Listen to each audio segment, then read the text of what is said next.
용서받지 못할 죄, 이런 제목으로 주의 말씀 함께 나누겠습니다. 우리가 예수 믿어서 받은 은혜 복이 참 많습니다만은 그 중에 결코 간과할 수 없는 복이 한 가지가 있습니다. 그것은 우리가 지은 죄를 용서받을 수 있는 복입니다. 하나님께서 오셔서 이 땅에 우리의 받을 천벌을 십자가에서 대신 받으시고 십자가에서 피 흘리시고 죽으셨기 때문에 아무리 큰 죄를 지었다 할지라도, 아무리 많은 죄를 지었다 할지라도 회개하고 예수님께 용서를 구하면 지은 죄를 용서받을 수 있다는 것이 얼마나 큰 은혜인지 모르겠습니다. 그런데 오늘 본문에 보면은 용서받지 못할 죄가 한 가지 있다라고 말씀하고 있습니다.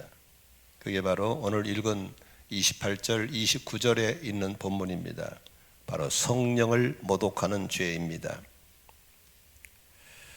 신앙생활을 좀 진지하게 해보려고 애쓰시는 분들은 과거나 지금 현재든지 혹시 내가 하나님 앞에 용서받지 못할 죄를 짓지 않았나 하는 두려움쯤은 한 번 정도로 다 가졌을 줄로 믿습니다. 이런 간증을 한번 같이 나눠보겠습니다. 어떤 지금은 목사님으로 계시지만 그분이 평신도로 사역을 하다가 뒤늦게 40대가 넘어서 목사가 되신 분이 있는데, 이분이 평신도로 있을 때 고등학생들, 대학생들을 지도하는 교사였다고 합니다. 학생들을 데리고 이제 여름 수련회를 가서 산속에서 집회를 하는데 강사님이 얼마나 말씀을 뜨겁게 잘 전하는지 그 뜨거운 청년들이 막 은혜를 받고 회개하고 예수님을 영접하고 그렇게 난리가 났습니다. 이 교사는 뒤에 앉아서 이제 계속 기도하면서 학생들을 관망하고 있는데, 이제 대학교 들어온 지 얼마 안 된 갓 들어온 학생 하나가 예수님을 영접을 할 것 같은데 안 하고 있는 겁니다. 집회는 이제 날이 가고 마칠 때가 돼 가는데도 예수님을 영접하지 않고 있었습니다.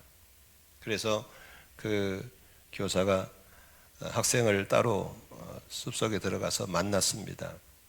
내가 보기에는 네 참 은혜 받고 말씀을 참 잘 듣고 있고 예수님을 주님으로 영접할 것 같은데 왜 안 하는지 궁금하다라고 얘기했습니다. 그때 그 학생이 제가 예수님을 영접하지 못한 이유에 대해서 얘기를 했습니다. 자기가 이 대학을 이렇게 수도권 오기 전에 시골서 학교 다닐 때, 고등학교 다닐 때 교회에서 목사님과 성도 사이에 분쟁이 있었다고 합니다. 그래서 모든 성도들이 목사님을 비난하고 욕할 때 자기가 앞장서서 목사님한테 해서는 안 될 말을 하고 안 된 행동을 했다고 하는 것입니다. 그것이 항상 마음에 걸려서 주의 종을 내가 이렇게 욕하고 주의 종 앞에 잘못된 행동이 마음에 걸려서 주님이 이렇게 나쁜 죄는 용서하지 않을 것 같은 죄책감 때문에 예수를 영접하지 못한다는 것이었습니다. 그래서 이제 이분이, 교사님이 그 학생이 이렇게 말을 했습니다. 내가 봐도 참 못된 짓을 했다. 그런데 다시 한번 생각해 보자. 네가 지은 죄하고 지금 내가 말하는 이 사람이 지은 죄가 어떤 죄가 더 큰가 한번 계산해 봐라. 내가 아는 한 분은 예수님을 모를 때 예수 믿는 사람들을 엄청나게 괴롭히고 두드러 패고 고소하고 감옥에 쳐놓고 심지어는 사람들을 충동짓을 해서 예수 믿는 사람들을 돌로 쳐 죽인 아주 나쁜 죄를 지은 사람이 있단다. 그 사람하고 네가 지은 죄하고 어떤 게 더 죄를 큰 죄라 생각하자 그랬더니 저보다 그 사람도 더 센 죄를 지었네 굴더래요. 그 사람이 누군 줄 아냐? 그 사람이 바로 사도 바울이다. 그 사람은 예수님을 믿기 전에 예수 믿는 사람들을 괴롭히고 감옥에 넣고 충동질해서 죽게 만드는 스데반 집사를 돌로 맞아 죽게 한 사람이 바로 그 사람이다. 근데 그 사람도 예수님께 나와서 용서를 구할 때 하나님이 용서해 주시고 그렇게 큰 사도로 사용을 보지 않았느냐. 그랬더니 그 학생이 눈물을 뚝뚝 흘리면서 용기를 내서 예수님께 와서 자기가 목사님께 잘못한 죄를 회개하고 그리고 용서받고 예수님을 영접했다는 그런 얘기가 있습니다. 여러분 잘 들으셔야 됩니다. 우리 하나님 앞에는 죄가 어떤 죄질이냐, 죄가 많고 적냐에 따라서 용서하는 게 아닙니다. 어떤 죄라도 우리가 뉘우치고 회개하면 주님이 우리 죄를 용서해 주시는 걸 믿으시기를 바랍니다. 그러므로 이 땅에 용서받지 못할 죄는 없습니다. 그러나 용서받지 못하고 있는 이유가 있습니다. 주 앞에 회개하고 돌아올 수 있는, 못 돌아올 수 있는 그런 상태에 머물러 있기 때문에 그렇습니다. 어떻게 해서 회개할 수 없는 자리에 머무르게 되는가에 대해서 오늘 제가 말씀을 드리겠습니다. 오늘 설교는 이제 예수 감 믿는 사람보다는 소위 오래 믿었다는 분들이 꼭 들어야 할 설교가 아닌가 싶습니다. 회개할 수 없는 자리에 머물러 있는 상태, 그게 뭡니까? 성령을 모독할 때 나오는 얘기입니다. 오늘 본문을 좀 설명하겠습니다. 아시다시피 예수님은 가는 곳마다 병자를 쫓아내고 고쳐주시고 귀신을 쫓아내시고 많은 기적을 일으켰습니다.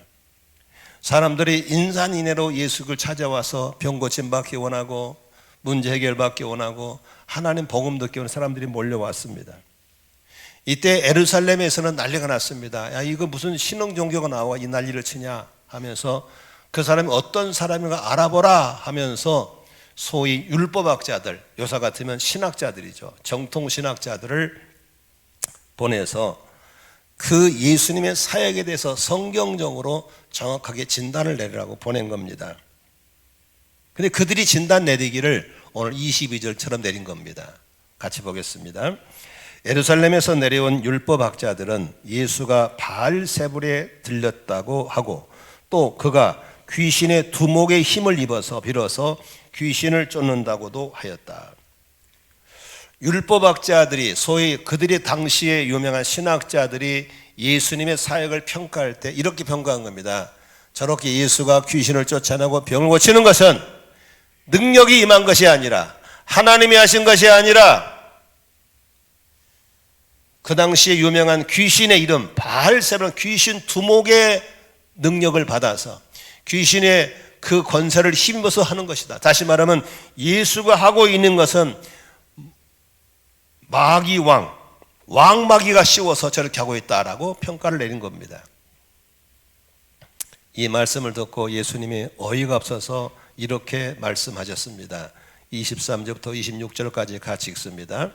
그래서 예수께서 그들을 불러놓고 비유로 그들에게 말씀하셨다. 사탄이 어떻게 사탄을 쫓아낼 수 있느냐? 한 나라가 갈라져서 서로 싸우면 그 나라는 버틸 수 없다. 또 한 가정이 갈라서서 싸우면 그 가정은 버티지 못할 것이다. 사탄이 스스로에게 반란을 일으켜서 갈라지면 버틸 수 없고 끝장이 난다. 다시 말하면 병을 가져오는 귀신을 쫓아내는데 하나님 능력 쫓아내는 게 아니고 귀신을 쫓아내는데 더 큰 귀신 쫓아낸다? 이런 말도 안 되는 소리를 한다고 주님이 얘기한 것입니다. 어떻게 사탄이 사탄을 쫓아낼 수 있냐? 이건 말도 안 되는 소리냐? 그러면 사탄 나라가 망해버리게? 말도 안 되는 얘기라고 하는 것입니다. 그러면서 27절에 예수님은 말씀을 풀어가기 시작합니다. 같이 읽습니다. 먼저 힘센 사람을 묶어놓지 않고서는 아무도 그 사람의 집에 들어가서 세간을 털어갈 수 없다. 묶어놓은 뒤에야 그 집을 털어갈 것이다. 다시 말하면 그 속에 들어와 있는 악한 영을 다른 힘센 영이 와서 묶고 쫓아낸 다음에 고치는 것이지 어떻게 귀신이 저절로 나가는 거 봤냐? 그러므로 귀신을 쫓아낸다? 말도 안 되는 소리. 그러면 누군가는 악령을 쫓겨내는 다른 좋은 영이 와서 고치는데 그게 바로 성령의 역사다는 겁니다. 그러면서 28절, 29절에 부른 너무 유명한 본문을 주님 말씀하신 겁니다. 같이 28, 29 있습니다. 시작. 내가 진정으로 너희에게 말한다. 사람들이 짓는 모든 죄와 그들이 하는 어떤 비방도 용서를 받을 것이다. 29절이면 밑줄 주세요. 그러나 성령을 모독하는 사람은 용서를 받지 못하고 영원한 죄에 매인다. 28절에 주님 말씀하셨습니다. 어떤 비방도 어떤 죄도 용서받을 수 있습니다. 믿으시면 아멘 합시다. 그러나 성령님이 하신 일을 모독하는, 성령님이 하신 일을, 하나님이 하신 일을 귀신이 했다고 모독하는 것은 그 죄에 묶여 있다고 하는 것입니다. 여기서 영원한 죄에 매인다라는 부분에 대해서 좀 함께 생각해 보도록 하겠습니다. 여러분, 우리가 찬양할 때 은혜를 받고, 기도할 때 은혜를 받고, 간증할 때 은혜를 받고, 예배 가운데 임재하신 하나님의 은혜를 경험할 수 있다면 그 사람은 마음밭이 참 고운 사람입니다. 그러나 여기 계신 분들이 다 그렇게 고운 맘만 있는 건 아닙니다. 찬양을 불러도 은혜가 안 되고, 기도를 드려도 은혜가 안 되고, 설교를 들어도 깨닫지를 못하는 그런 강팍한 마음을 가지신 분들이 회중 가운데 있을 수 있다고 하는 것입니다. 언제 그렇게 마음이 강팍해집니까? 성령님을 모독하면 그렇게 되는 겁니다. 노력해도 안 됩니다. 애써도 안 됩니다. 여기 백날 첫날 와서 앉아 있어도 안 됩니다. 그냥 종교인처럼 왔다 가고, 시간을 안 가니까 밑에서 문자나 하고 앉아 있고 졸르고 있다 가는 겁니다. 불쌍한 영혼이고 저주받은 영혼들입니다.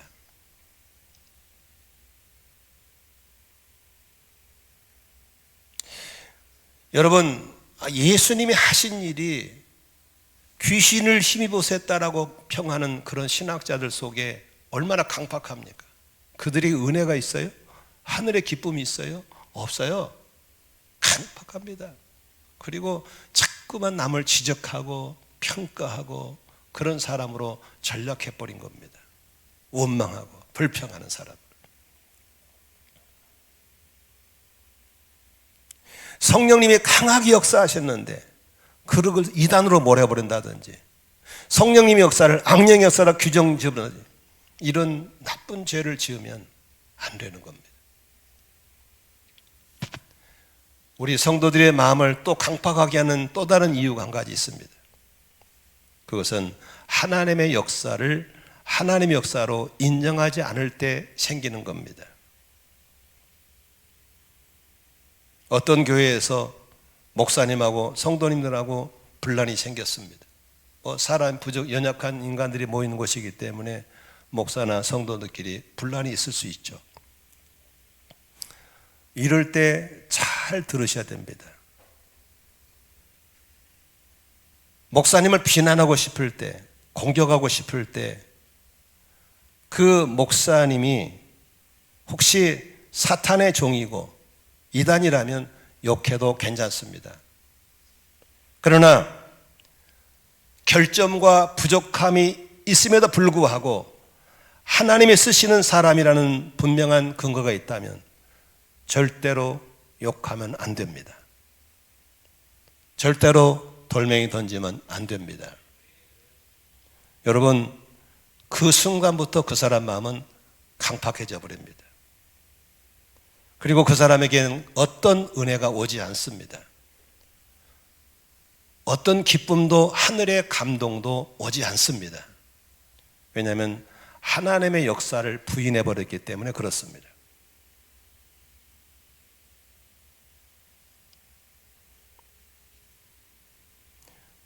이것은 목사님을 향한 성도만 그런 것이 아닙니다.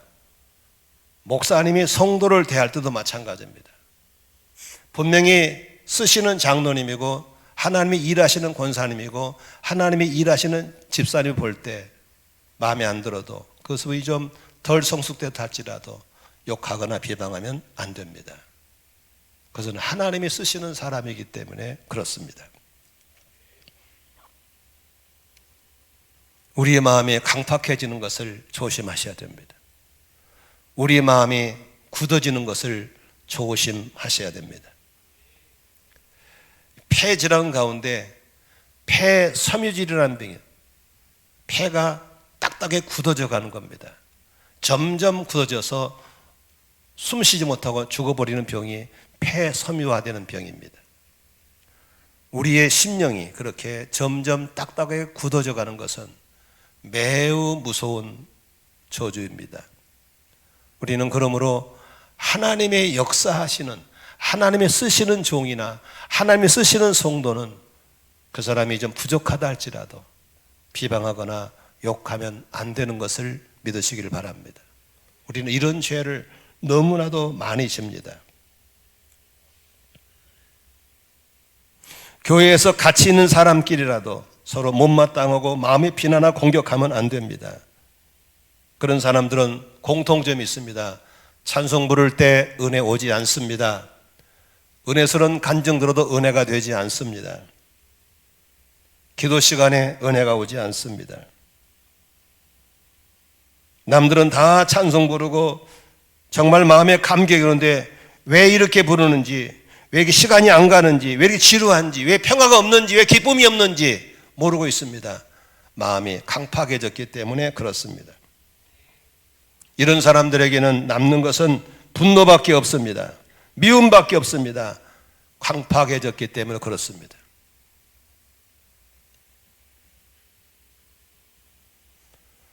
우리는 이런 죄를 종종 지을 때가 참 많습니다.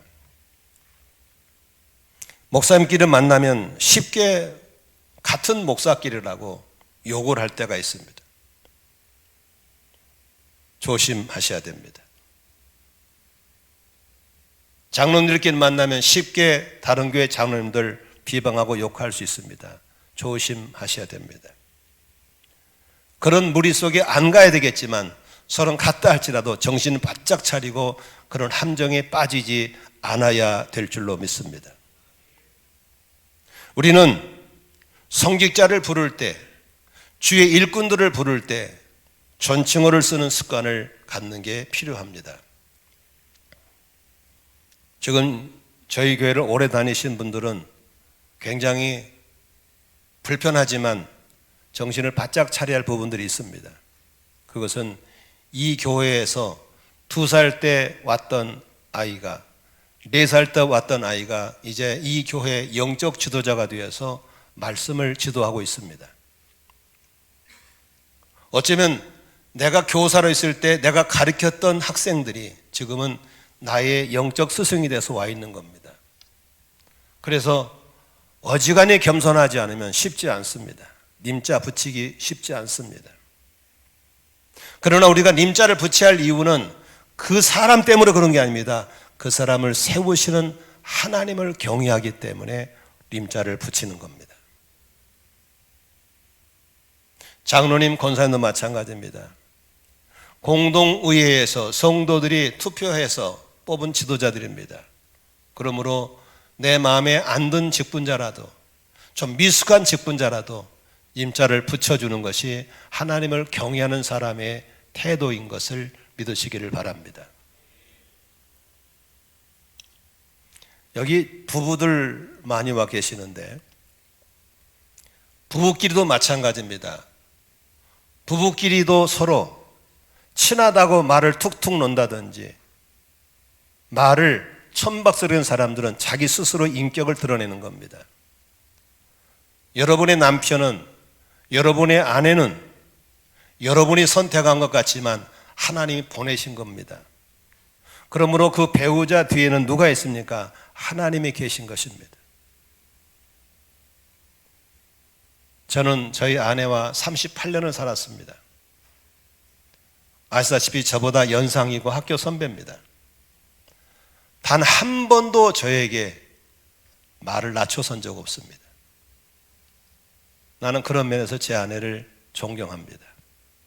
저 또한 함부로 아내에게 호칭을 부른다든지 그렇게 말을 놓은 적 없습니다. 그렇다고 해서 우리 부부 사이가 이렇게 금슬이 안 좋냐? 저는 어떤 부부보다도 우리는 금슬이 좋다고 자부하고 싶습니다. 그러나 중요한 것은 저 아내는, 저 남편은 하나님이 주셨다는 사실을 믿기 때문에 그렇습니다. 저기 성북구 가면은 어떤 교회가 하나 있는데 그 교회는 그 교회 권사님의 사위가 그 교회 담임 목사입니다. 사위가, 그 둘째 사위가. 그 권사님은 단 한 번도 교회에서 자기 사위를 부를 때 낮춰서 부른 적이 없습니다. 반드시 님자를 써서 부릅니다.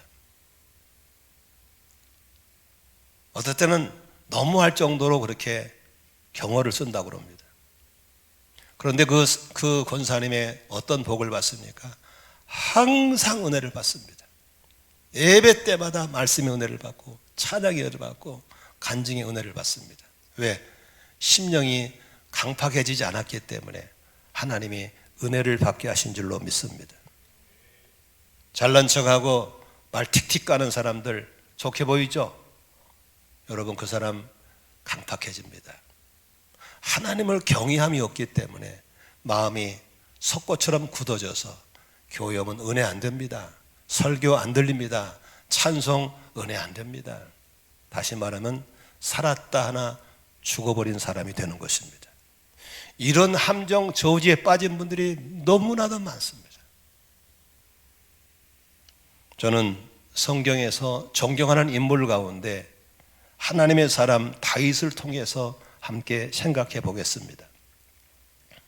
아시다시피 다윗은 이스라엘의 두 번째 왕입니다. 초대 왕이 누구죠? 사울입니다. 사울이 처음에는 승승장구했습니다. 그러나 사울 속에 질투심이 생길 때 악한 영이 사울을 괴롭힙니다. 그래서 은인과 같은 다윗을 질투해서 그렇게 죽이려고 쫓아다닙니다. 다윗은 계속 도망다닙니다. 그래서 원수는 외나무다리를 만난다고 그렇게 자기를 괴롭히고 죽이려고 하는 사울을 싸울 수 있는 기회가 있었습니다. 피해버립니다. 죽일 수 있는 기회가 있었습니다. 죽이지 않습니다.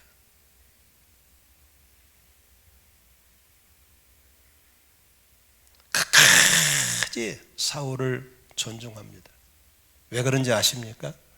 사울의 행동이 마음에 들어서 그렇습니까? 아닙니다. 싫었습니다. 그러면 안 된다는 걸 알고 있었습니다. 그러나 사울을 건드리지 않은 이유가 한 가지 있습니다. 하나님이 기름 부은 종인데, 하나님이 기름 부으신 종인데 내가 어떻게 손을 대냐 이게. 믿으시면 아멘 합시다. 여러분, 그런 다윗을 향해서 하나님이 언제나 좋은 마음 주셨습니다. 착한 마음 주셨습니다. 옥토밭을 주셨습니다. 시편의 많은 시가 다 누가 쓴지 아십니까? 다윗 쓴 겁니다. 시편 속에 남긴 그 아름다운 찬양과 기도와 깊은 내공이 어디서 나온 겁니까?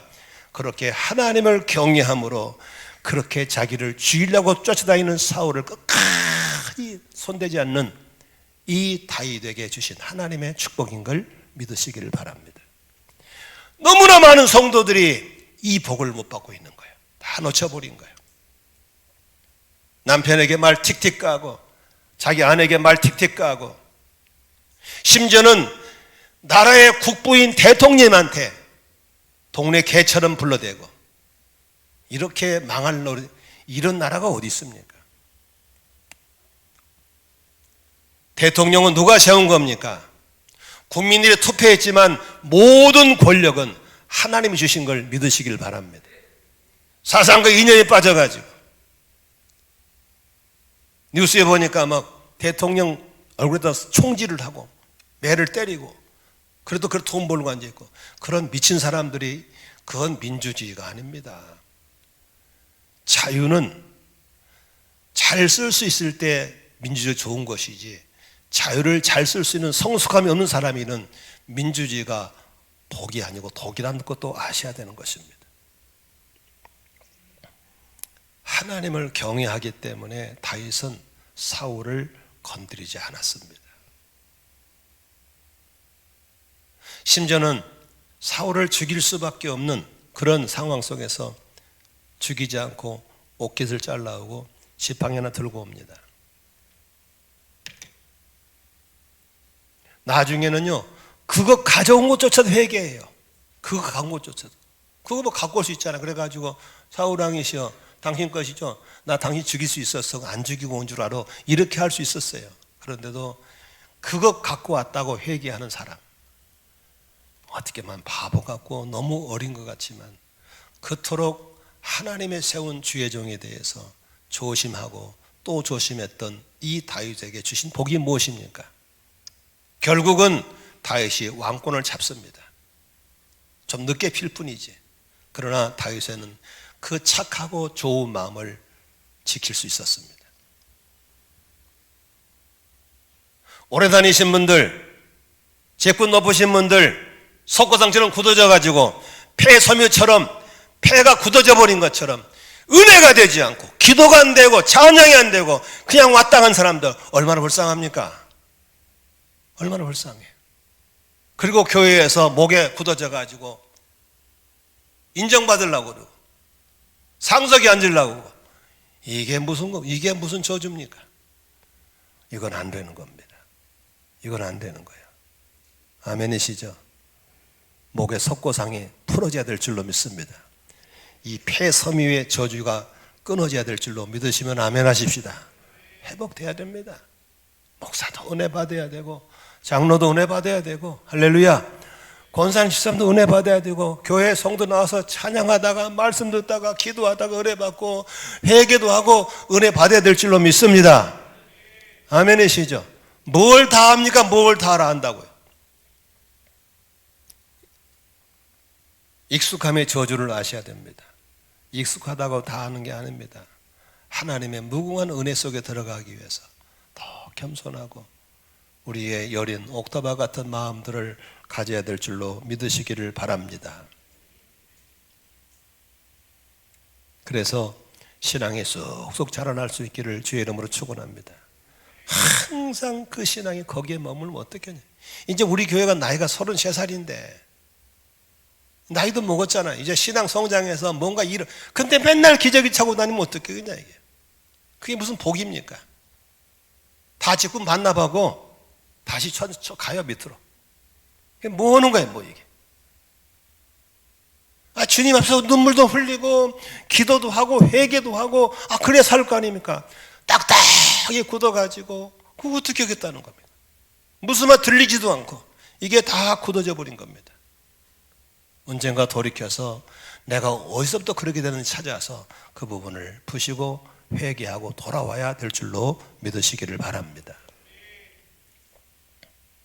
세 번째로 우리가 우리의 이 강박한 마음을 고치기 위해서 주님께서 가족의 개념을 다시 한번 정리해 주셨습니다.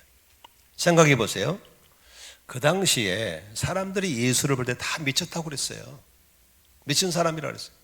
그 권위 있는 예루살렘의 율법학자들이 미쳤다, 귀신 들렸다 그러니까 그러면 예수님의 가족들은, 예수님의 동생들, 어머니 뭐 어떻게 하겠냐, 그분들도 미쳤다고 그러니까 예수를 붙잡으러 간 거예요. 미쳤으니까. 한번 읽어볼까요? 20절 같이 읽습니다. 21절.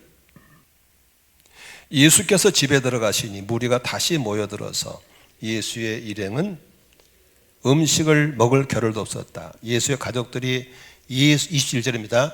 예수의 가족들이 예수가 미쳤다는 소문을 듣고서 그를 뭐로 간 거예요? 붙잡으러 갔어요.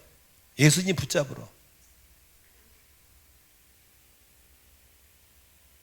이해가 돼요. 전혀 상식 밖의 일을 하고 다니시니까. 그때 예수님께서 마가복음 3장 32절에서 35절까지 유명한 새로운 가족의 프레임을 만들어 주십니다. 같이 한번 읽겠습니다. 무리가 예수의 주위에 둘러앉아 있다가 그에게 말하였다. 보십시오. 선생님의 어머니와 동생들과 누이들이 바깥에서 선생님을 찾고 있습니다. 예수께서 그들에게 대답하셨다. 누가 내 어머니이며 내 형제들이냐? 그리고 주위에 둘러앉은 사람들을 둘러보시고 말씀하셨다. 보아라, 내 어머니와 내 형제 자매들이다. 누구든지 하나님의 뜻을 행하는 사람이 내 형제요 자매요 어머니다. 이 말을 잘 해석하셔야 됩니다. 예수님은 육신의 어머니 마리아라든지 형제들을 부인하는 것이 아닙니다. 가족에 대한 새로운 개념을 우리에게 알려주신 겁니다. 누가 가족입니까? 하나님의 뜻을 행하는 사람들이 형제고 자매고 어머니다라고 정의해 주셨습니다. 가족 관계는 어떤 관계입니까? 편한 관계입니다. 여러분, 제가 우리 가족끼리 만나가지고 넥타이 매고 그랬어요. 저는 이제 아직도 식기도 할 때는 복장이 너무 풀어지면 별로 마음에 안 펴는 사람이에요. 우리 애들은 확 풀어지게 밥 먹으러 와요. 그러면 야, 좀 기본 갖추면 안 되냐? 그럼 애들이 하는 말이 아빠, 밥 먹을 때까지 집에서까지 내가 복장을 갖춰야 됩니까? 이렇게 하면 내가 할 말 아니야. 알았어. 그러나 저는 아직까지는 그래도 가장 기본적인 복장은 갖춘 채 밥을 먹는 게 제 기준이에요. 그러나 우리 집 가족들은 복장 완전히 풀어버립니다. 이게 가족이죠. 편하죠. 그냥 코도 골 수 있고 옷도 훌 벗을 수 있고 흉 잡힐까 봐 그런 거 없죠. 그게 가족이잖아요. 여러분, 우리 성도를 가만히 보면은 그런 말을 종종 써요. 저 사람은 우리 가족이야 라는 말을 자기들끼리 하더라고요. 아, 저 사람 우리 가족이 안 된 것 같아. 뭐가 가족입니까? 오늘 예수님이 말하는 가족은 하나님께서 주시는 말씀 따라 살아가는 사람들이 내 형제고 자매고 어머니다라고 정의해 주셨습니다. 나는 오늘 이 예배 나온 모든 분들이 저희 교회 예배를 구경하러 오신 분들이 아니라 우리가 모두가 함께 하나님 앞에서 가족이 될 수 있기를 축원합니다. 근데 가족의 기준이 어디냐 이게. 저희 교회는 하우스 처치를 하기 때문에 가정교회를 합니다. 가정교회의 정신, 신약교회를 회복하겠다는 가정교회의 정신을 가졌다 그러면 우리는 가족을 인정합니다. 그러나 함께 예배드렸다고 가족으로 생각하지 않습니다. 우리들의 가족의 정신은 주님의 소원이 나의 소원인 겁니다. 영혼을 구원하고 제자를 만드는 것이 주님의 소원이기 때문에 이 소원이 나의 소원이 된 사람들을 우리는 가족이라고 합니다. 이걸 언제 배웁니까? 바로 생명의 삶 공부를 통해 배웁니다. 생명의 삶 공부를 안 나온 사람들은 저에게는 어떤 누구라도 어떤 일도 맡기지 않습니다. 왜? 그 사람은 가족이 아니기 때문에 그렇습니다. 1년에 3월, 9월에 초청합니다. 이제 다다음 주에 우리 사위 되실 분도 왔는데 저 친구도 그 과정 안 마치면 멤버십 받지 않습니다. 여기 아직까지 눈치 보고 안 오신 분이 있습니다. 들어오셔서 저랑 같이 신약교회가 무엇인지 그 정신을 함께 공유해야 됩니다. 아멘이시죠?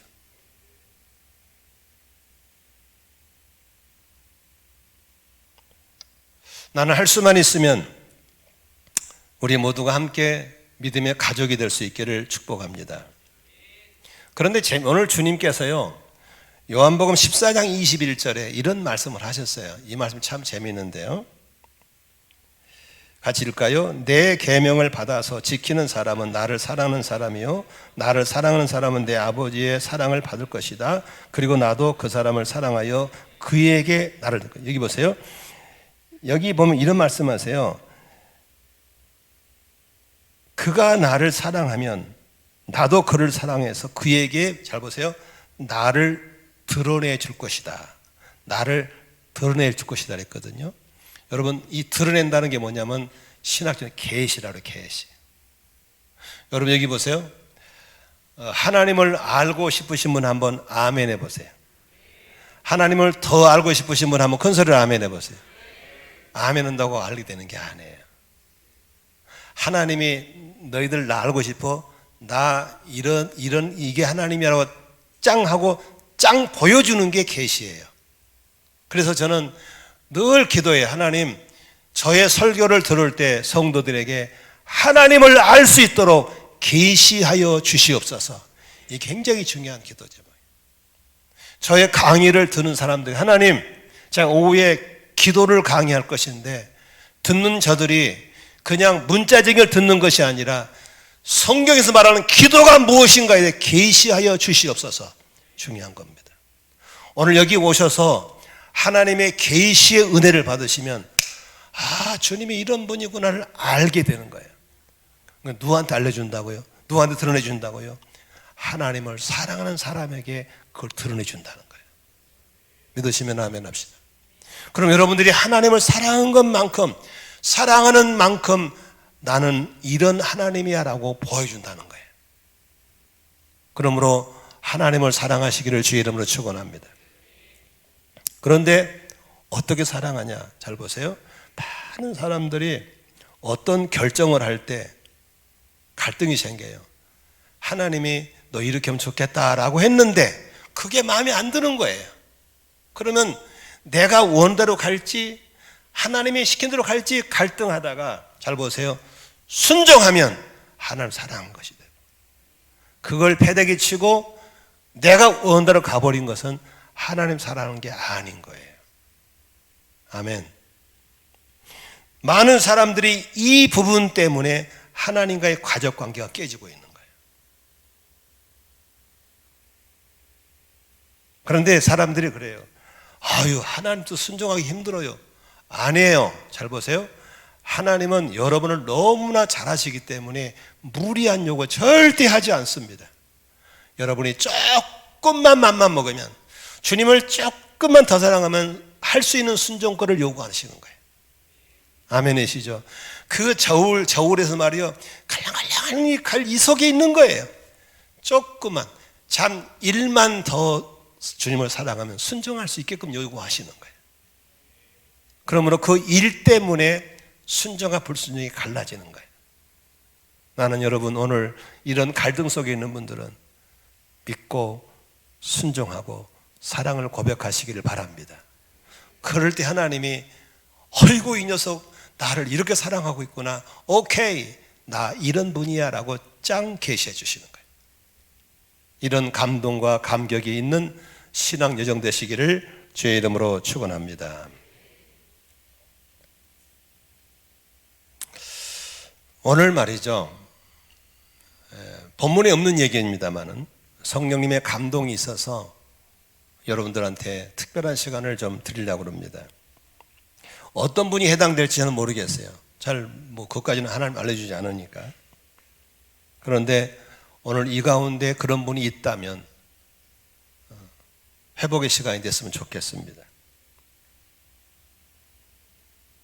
교회 생활을 오래 하신 분들, 옛날 하나님을 사랑했던 경험도 있었고 주님께 열심히 봉사하는 뜨거움도 있었는데 지금은 다 식어져 버리신 분들, 장작 타고 남은 잿밭처럼 불길도 온기도 없는 냉랭한 분이 계시다면,